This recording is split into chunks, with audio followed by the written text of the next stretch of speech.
নমস্কাৰ এই মুহূৰ্তত ওলাই আহিছে তিনিটাকৈ বিগ ব্ৰেকিং নিউজ আজি হৈছে 10 জুন আৰু আজি ৰাতিপুৱা ভাৰতৰ লগতে অসমৰ বিভিন্ন প্ৰান্তৰ পৰা বহুকেইটা গুৰুত্বপূৰ্ণ খবৰ যুগুতোৱা হৈছে আৰু এই ধৰণৰ খবৰ নিতৌ চাই থাকিবলৈ ইনফো উইথ আকিদা চেনেলটো সাবস্ক্ৰাইব কৰিবলৈ নাপাহৰিব আৰু ভিডিঅ'টো লাইক কৰি মোক উৎসাহিত কৰিব বুলি আশা কৰিলো এতিয়া হক ভিডিঅ'কেইটা আৰম্ভ কৰো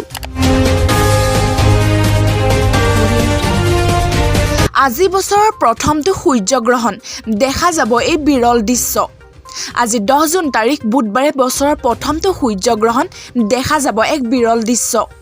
বিগত 26 মেত বছৰটোৰ প্ৰথমটো চন্দ্ৰগ্ৰহণ হৈ যোৱা পিছত এইবাৰ বছৰৰ প্ৰথমটো সূৰ্যগ্ৰহণ হোৱাৰ দিশে এতিয়া এইবাৰৰ সূৰ্যগ্ৰহণত দেখা যাব এক বিৰল দৃশ্য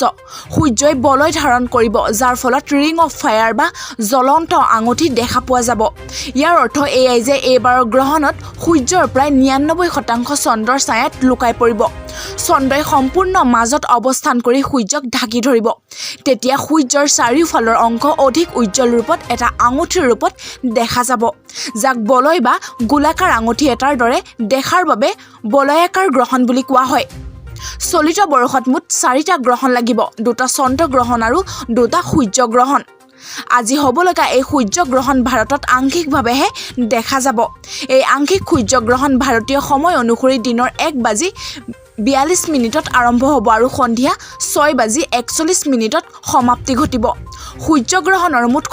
সময় প্ৰায় 5 ঘণ্টা এইবাৰৰ গ্ৰহণ গ্ৰীণলেণ্ড উত্তৰী কানাডা আৰু ৰুছ দেশত সম্পূৰ্ণকৈ দেখা যাব আনহাতে ভাৰতবৰ্ষৰ কেৱল অৰুণাচল আৰু লাডাখৰ কিছু অঞ্চলৰ পৰাহে এই সূৰ্যগ্ৰহণ দেখা পোৱা যাব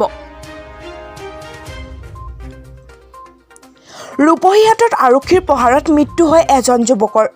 খেলি থকা অৱস্থাত প্ৰহাৰ কৰাৰ অভিযোগ মিনি লকডাউনৰ সময়তে ৰূপহীহাটৰ এখন গাঁৱত আৰক্ষীয়ে নিয়মীয়া টহলৰ সময়ত একাংশ যুৱকক প্ৰহাৰ কৰা কেন্দ্ৰ কৰি এতিয়া তীব্ৰ চাঞ্চল্যকৰ সৃষ্টি হৈছে অভিযোগ মতে গেৰেকি গাঁৱত আবেলি খেলি থকা অৱস্থাত যুৱকসকলক প্ৰহাৰ কৰে আৰক্ষীৰ এটি দলে তাৰ মাজতে এজন যুৱকৰ মৃত্যু ঘটাৰ কেন্দ্ৰ কৰি এতিয়া তীব্ৰ উত্তেজনাৰ সৃষ্টি হৈছে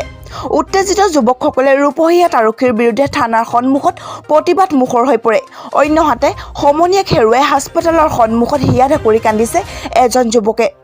ঘটনা কেন্দ্ৰ কৰি এতিয়া বৰ্তমান তীব্ৰ উত্তেজনা অব্যাহত আছে অভিযুক্ত আৰক্ষীসকলৰ বিৰুদ্ধে কঠোৰতম শাস্তি গ্ৰহণ কৰা আৰক্ষী অধীক্ষকে ঘটনাস্থলীত উপস্থিত হৈ দোষী আৰক্ষীক বিৰুদ্ধে ব্যৱস্থা গ্ৰহণ কৰিবলৈ খুব উজাৰিছে যুৱকসকলে নিবনুৱা যুৱক যুৱতীৰ বাবে আছে এটা অতিকৈ ভাল খবৰ কিয়নো এতিয়াৰ পৰা বিদ্যুৎ মাচুল সংগ্ৰহৰ বাবে নিয়োগ কৰা হ'ব নিবনুৱা যুৱক যুৱতীক প্ৰতিজন গ্ৰাহকৰ পৰা সংগ্ৰহ কৰা মাচুলৰ 50%তকৈ লাভ কৰিব যুৱক যুৱতীয়ে